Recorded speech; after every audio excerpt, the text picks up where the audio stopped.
20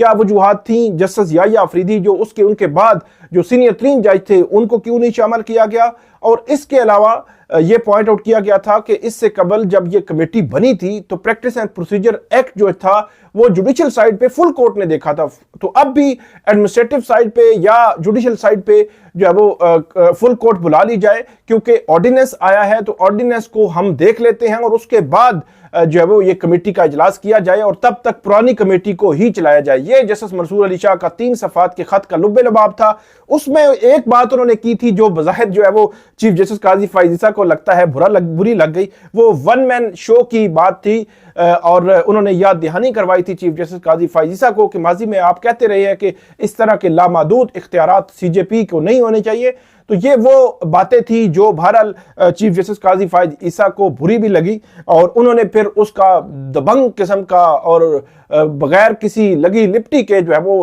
4 صفحات کا جو ہے وہ جواب دیا جسٹس منصور علی شاہ کو، جس میں جسٹس منیب اختر کو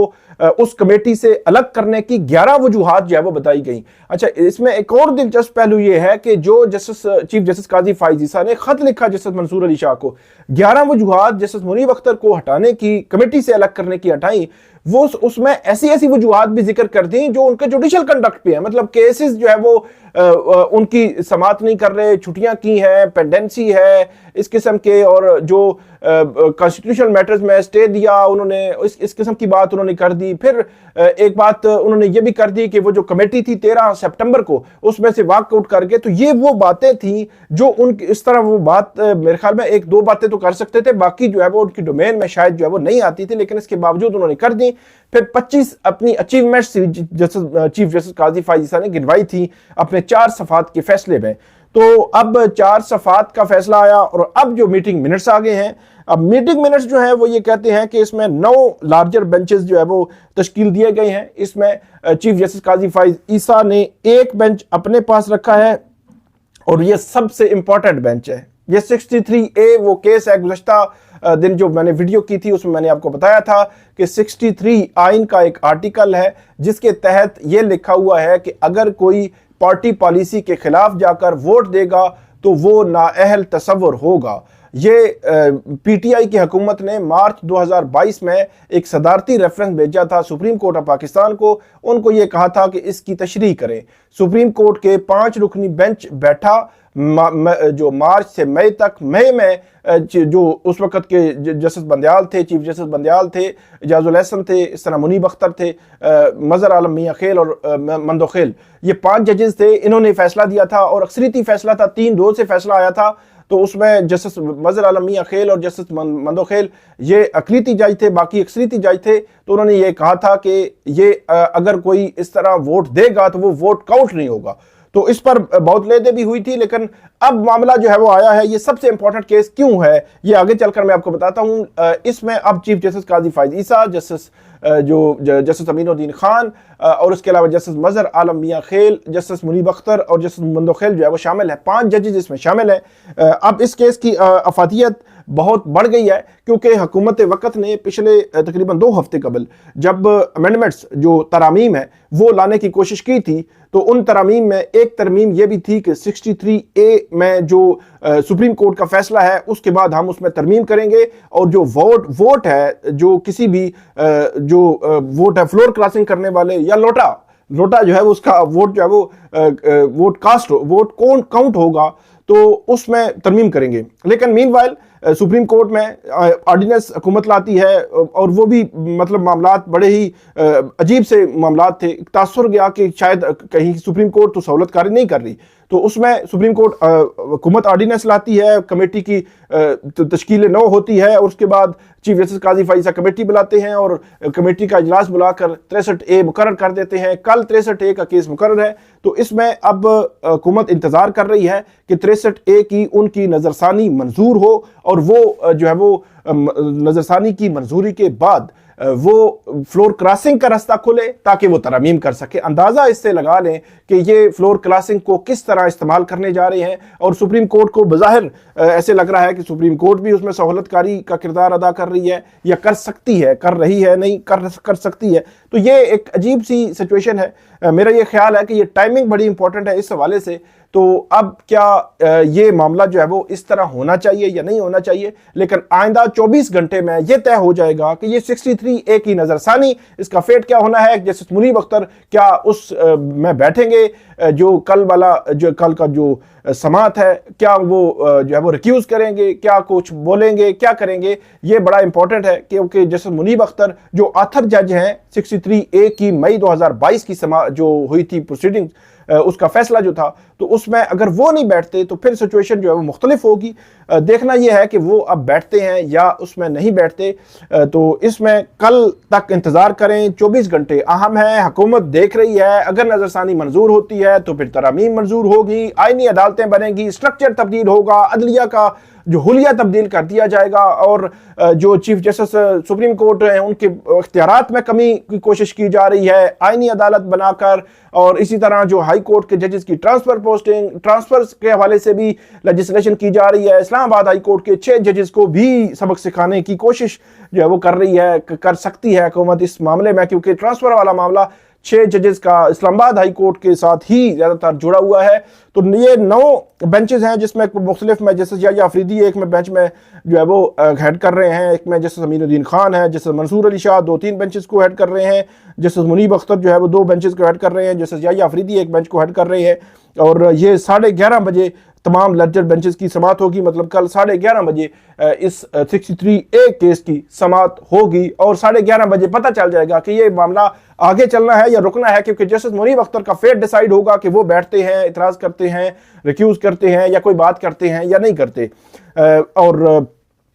کل 11:30 بجے یہ پتہ چل جائے گا۔ 24 گھنٹے بہت عام ہے۔ یہ ناظرین آج کی جو ہے وہ پہلا ہمارا ٹاپک تھا۔ آگے بڑھتے ہیں۔ وزیر اعلیٰ خیبر پختونخوا علی امین گنڈا پور کل خیبر پختونخوا سے چلے، یہاں پہ جو ہے وہ راولپنڈی میں جگہ جگہ سے جو ہے وہ ایک تو جگہیں بند کی ہوئی تھی، رستے بند تھے، اور صبح سے بلکہ اس سے پچھلی رات سے ہلچل مچ گئی تھی۔ جو یہاں پہ لیاقت باغ ہے، لیاقت باغ کو سیل کیا گیا، پولیس آ گئی، پولیس نے گرفتاری اکا دکا کیا، گرفتاریاں بھی کی، پھر رات گئے جو ہے وہ پورے شہر کو سیل کر دیا گیا، موٹر ویز بند کر دی گئی، جی ٹی روڈ بند کر دیا گیا تاکہ یہاں تک احتجاج تک وہ لوگ نہ پہنچ سکیں۔ یہاں جہاں جو مری روڈ میں کل جو ہے وہ سیکنڈ ٹائم پہ کچھ لوگ پہنچ گئے، پی ٹی آئی کے کارکنان تھے، ان کے ساتھ جو ہے وہ آنکھ مچولی چلتی رہی، شیلنگ کرتی رہی پولیس یہاں پہ مری روڈ میں بھی۔ اس کے علاوہ وہاں جو موٹر وے سائڈ پہ بھی جو وہاں جو خیبر پختونخوا سے جو قافلے آ رہے تھے ان کو روکنے کے لیے بھی یہ چلتی رہی، لیکن خیبر پختونخوا، راولپنڈی یا اسلام آباد کی جو ملحقہ سڑکیں ہیں، ان سڑکوں پہ کہیں نہ کہیں کارکنان جو ہے وہ آتے رہے۔ کم تعداد تھی، زیادہ تعداد میٹر نہیں کرتی، لیکن پی ٹی آئی جو شو کرنا چاہتی تھی، میرا یہ خیال ہے کہ ان کا جو پرپز ہے وہ صرف ہو گیا۔ وہ احتجاج ہی ہوتا ہے کہ احتجاج کا مقصد یہ ہوتا ہے کہ حکومت وقت کو ہم بتائیں کہ ہمارا احتجاج ہے کہ یہ کام مطلب عمران خان کو رہا کیا جائے جس طرح ان کے مطالبات ہیں۔ دوسرا، عدلیہ میں جو کچھ کیا جا رہا ہے، سپریم کورٹ کو جو پاور لیس کیا جا رہا ہے، جو ترامیم کی جا رہی ہیں، یہ نہ کی جائیں۔ تو اس قسم کے جو مطالبات ہیں وہ بنیادی طور پر اس احتجاج کی وجہ سے بتانا مقصود ہوتا ہے کہ ہم جو ہے وہ احتجاج کر رہے ہیں، ہم نہیں مانتے اس کو۔ تو وہ حکومت وقت کو تو وہ جو رستے بند ہوئے، شیلنگ ہوئی، کیاس جو بنا، خیبر پختونخوا سے لوگ آ رہے تھے، تو وہ یہ سارا جو سینیریو تھا، اس سینیریو نے میرا خیال میں وہ پرپس جو ہے وہ سرو کر دیا۔ جو وزراء ہیں ان کی پریس کانفرنسز چل رہی تھی، تو یہ جو وہ پرپس کرنا چاہ رہے تھے، حکومت کو ایک پیغام دینا چاہ رہے تھے، وہ میرا خیال ہے سرو ہو گیا۔ اور علی امین گنڈا پور رات کو تقریباً 7، 7:15، 7:30 بجے وہ جو ہے انہوں نے واپسی کا اعلان کیا۔ میرا خیال یہ ہے کہ بالکل درست انہوں نے واپسی کا اعلان کیا۔ اس کی وجہ یہ ہے پی ٹی آئی جو ہے 9 مئی کے جو واقعات ہوئے تھے، اس کے بعد جو کارکنان تھے، پی ٹی آئی کی لیڈرشپ تھی، آج تک کیسز بھگت رہے ہیں۔ تو اس لیے کسی بھی اس قسم کے احتجاج میں خود جو ہے وہ نہ بھی آپ کریں، کچھ شرپسند ہو سکتے ہیں، رات کی اندھیرے میں کچھ بھی ہو سکتا ہے، تو اس سچویشن میں پھر جو ہے وہ بہت سوالات ہوتے ہیں جو یقینی طور پر قانونی طور پر آپ کو بھگتنے پڑتے ہیں، کیونکہ احتجاج تو آپ نے بلایا ہوا تھا۔ تو اس تناظر میں انہوں نے بالکل میرے خیال میں درست کیا کہ محض رائی کی بجائے، تصادم کی بجائے، آپ جو ہے وہ آپ نے ایک پرپس تھا وہ اچیو کر لیا، تو آپ واپس چلے جائیں، تو وہ واپس چلے گئے۔ میرا خیال یہ ہے کہ وہ جو معاملہ تھا، ایک اپنے پیغام ڈیلیور کرنا ہوتا ہے، تو پی ٹی آئی نے وہ پیغام جو ہے وہ حکومت وقت کو دے دیا۔ اس کے علاوہ آگے بڑھتے ہیں۔ عمران خان صاحب کا کیس تھا کل جو ہے وہ اڈیالہ جیل میں 190 ملین پاؤنڈ کیس میں